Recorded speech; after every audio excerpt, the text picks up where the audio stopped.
China is home to the oldest civilization in the world. Today, the Communist government of China discourages its people from practicing religion. But throughout much of China's history, three religions played an important part in everyday life. They were Buddhism, Confucianism, and Taoism.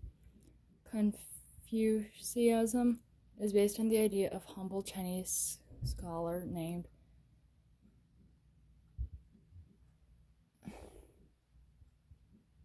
teaching in China.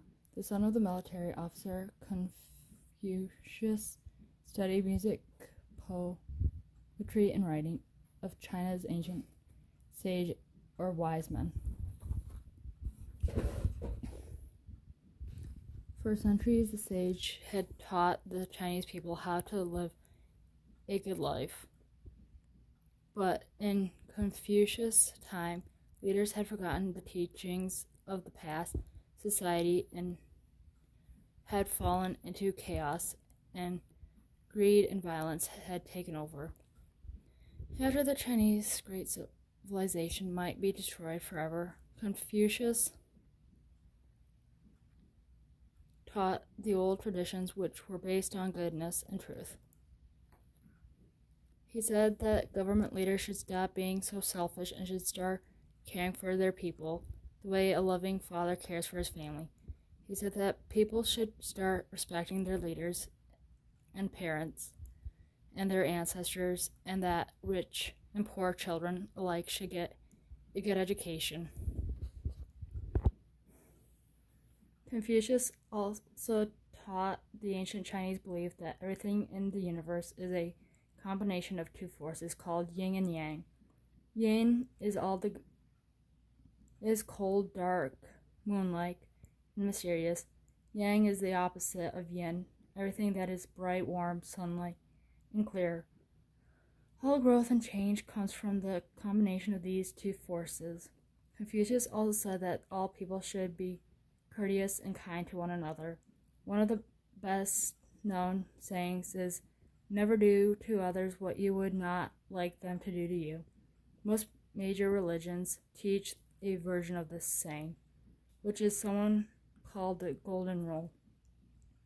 Confucius taught of his teachings as a guide to wisdom and good behavior rather than as a religion.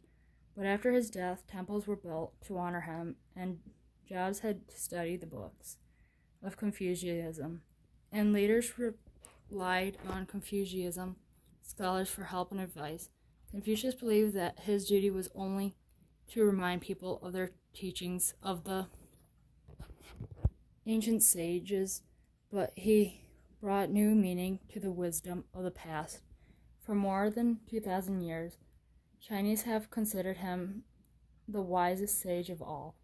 A plaque of a Confucian temple in Taiwan, the main island of the Republic of China, called Confucius, the great leader of 10,000 generations. Taoism began with a man named Lao Tzu, who lived during the time of Confucius. Not much is known about Lao Tzu, whose name means old master. Legends say that when he was a very old man, he grew tired of war and violence and decided to leave China. He drove an ox cart to the border of the country, but a guard there recognized the old thinker and wouldn't let him pass until he wrote down all his wisdom. The old master quickly wrote down his teaching in a short book and later came to be called the Tao Te Ching for many centuries. The Tao Te Ching was one of the most important books in China. The teachings of Tao Te Ching concerns a mystery force in the universe, night source of all life, and it's impossible to truly name. The more you try to name it, the more it escapes you. The Tao is often described as a flowing stream, just as you cannot hold flowing water in your hands. You cannot grasp the Tao. Taoism teaches that in order to live in harmony with the Tao, you should try to sayonate live in a quiet, simple life. Choose to close to nature. You should be humble and compassionate. You should do your work without seeking fame or fortune. Like Confucius, Lao Tzu wasn't interested in creating a religion, but over time, his teachings were combined with Chinese folk religions and ancient customs and religious practices of ordinary people. Taoism began to include beliefs in gods and goddesses, dragons and magicians, spells and charms. The ancient Chinese religion of ancestor variation or respect also became increasingly important in Taoism. Folk traditions teach that the ancestors connect the world of the living to the world of the gods. If people honor their ancestors, the spirits of the ancestors will protect them.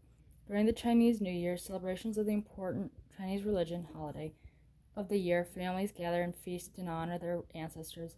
After the Chinese communists took over China in 1949, they discouraged people in the mainland China from following their traditional religions, but in Taiwan, Hong Kong, and other parts of the world, including the United States, many Chinese people still practice a combination of Confucianism, Taoism, folk religion, and Buddhism.